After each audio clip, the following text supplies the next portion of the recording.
Okey, baiklah. Bismillahirrahmanirrahim. Assalamualaikum warahmatullahi wabarakatuh dan selamat sejahtera.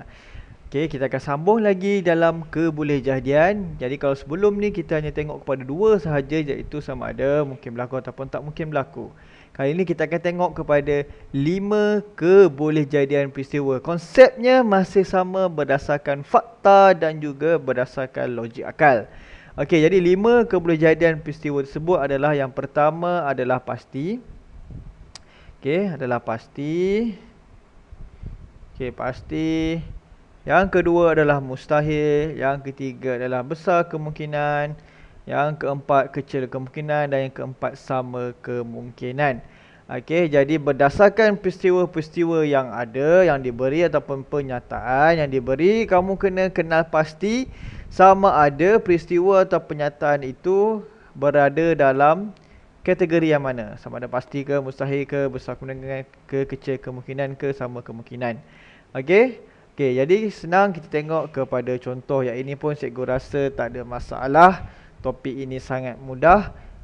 Penting kamu tahu fakta, kamu tahu secara logiknya macam mana sesuatu peristiwa atau pernyataan yang diberi itu.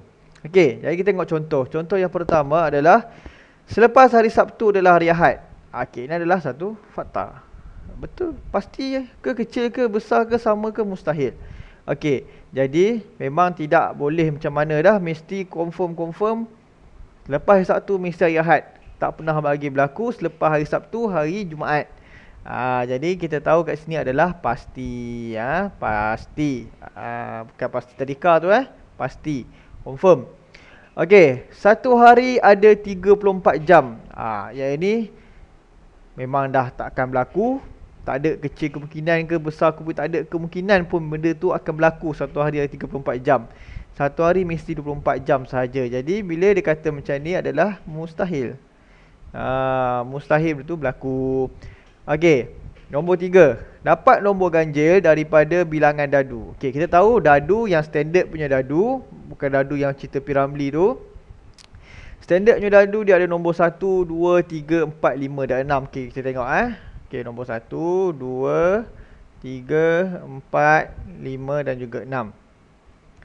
Okey, dia kata dapat nombor ganjil. Kita baling, dapat nombor ganjil. Adakah pasti? Belum tentu. Mustahil.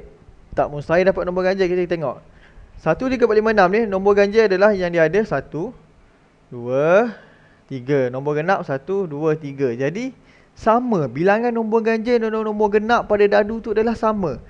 Jadi boleh jadi kita baling, kita boleh dapat nombor ganjil pun boleh, nombor genap pun boleh. Jadi kita kata adalah sama kemungkinan dia sebab bilangan dia sama. Itu maksudnya sama kemungkinan. Okey, nombor 4. Berlaku kesesakan jalan raya pada musim perayaan. Okey, ini kita fikir secara logik lah. Bila musim perayaan yang normal lah, bukan musim perayaan yang dalam keadaan kita PKP ni. Musim perayaan yang normal sebelum ni, bila contohnya raya je, jalan mesti sesak kan. Orang balik kampung kan, pergi cari barang raya apa semua. Jadi maknanya besar kemungkinan. Kita tak boleh kata pasti. Tak boleh kata pasti sebab mungkin ada apa-apa macam sebab Covid ni tak sesak pun. Kecil kemungkinan tak juga sebab kalau raya mesti dia akan sesak. Jadi kita boleh kata bila berlaku musim perayaan besar kemungkinan jalan akan sesak. Okey, seterusnya. Pakaian dijemur akan lebih cepat kering pada hari yang panas. Jadi kita tahulah bila hari yang panas kita jemur baju, mestilah kita boleh kata pasti ataupun besar kemungkinan, boleh tak besar kemungkinan. Ada tak kemungkinan takkan kering dengan cepat. Okey, jadi kita anggap sebagai logik satu hari panas kita jemur, pasti dia akan pakaian akan lebih cepat kering. Okey, nombor 6. Pelangi terbentuk sebelum hujan. Okey, pelangi secara konsepnya akan terbentuk selepas hujan dan juga cuaca panas kan. Tapi boleh tak muncul sebelum hujan? Okey, adakah mustahil? Tak juga. Kita boleh kata kecil kemungkinan sajalah akan timbul sebab biasanya selepas hujan. Okey, selepas bulan Mei adalah bulan Ogos. Ini kamu kena tahu. Ini peristiwa-peristiwa yang berkaitan dengan fakta ni kamu kena tahu fakta dia. Selepas bulan Mei adalah bulan Jun kan. Mana ada bulan Ogos? Jadi mustahil lah. Tak ada kemungkinan dah Mei akan sebab Mei kepada Ogos. Okey. Satu nombor di peringkat rawak dari 1 hingga 10 akan peroleh nombor 5. Okey, nombor 1 hingga 10 kita pilih satu nombor.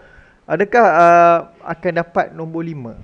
Adakah kita akan pilih nombor 5? Okey, boleh jadi, tak mustahil. Adakah pasti nak akan pilih nombor 5? Tak pasti. Okey, jadi sebenarnya di sini adalah sama je kemungkinan dia. Daripada nombor 1 hingga nombor 5 tu sama je dia punya kemungkinan kita akan pilih nombor 5. Okey, saya seronok belajar matematik. Yang ni best. Okey, yang ni bergantung kepada kamu lah. Kalau kata cikgu, cikgu rasa nak kata mustahil tu, janganlah mustahil kan. Okey. Kalau tanya cikgu, cikgu kata pasti lah. Seronok belajar matematik kan. Tapi kata kamu lah, mungkin ada yang kecil, mungkin ada yang besar. Ini sajalah selingan sahaja, bergantung kepada kamu. Okey. Nombor 10. Jika awan gelap berserta guruh akan berlaku hujan. Okey, kita biasa tengok kalau pasal awan gelap, guruh, kita akan jangka okey ni mesti akan hujan. Okey, tapi adakah betul-betul pasti akan hujan? Tak semestinya. Okey, ada juga berlaku guruh, awan gelap pun semua, tiba-tiba lepas tu cerah. Kan, kuasa Allah kan, kita tak tahu kan, benda boleh berubah sekelip mata. Jadi kita tak boleh kata benda tu pasti. Sedangkan ada pun pepatah Melayu kata guruh bergetar di langit, air tempayan dicurahkan. Tak boleh lah macam tu. Kita hanya boleh anggap itu adalah sebagai tanda dan juga besar kemungkinan sahaja. Dia tak jatuh kepada pasti lagi. Sebab kita hanya tahu itu adalah petanda, jadi kita anggap sebagai besar kemungkinan akan berlaku hujan. Tapi kita tak boleh kata pasti. Nak kata mustahil pun tak boleh juga, sebab boleh jadi hujan. Nak kata kecil kemungkinan, awan dah gelap, guruh dah berdentam. Jadi ada kemungkinan tu adalah, dan kita boleh kata sebagai besar kemungkinan. Jadi secara asasnya kejadian ini adalah berdasarkan fakta dan juga asas logik kamulah.